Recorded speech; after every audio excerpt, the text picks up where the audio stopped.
Magandang hapon. Welcome sa Lotto Result Today PH. Narito ang mga resulta para sa 5 p.m. draw, January 14, 2026.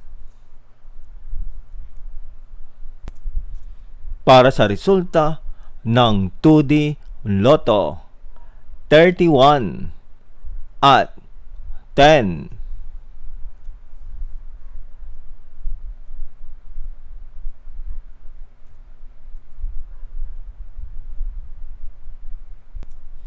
Para sa resulta ng 3D Lotto, 6, 5, at 0.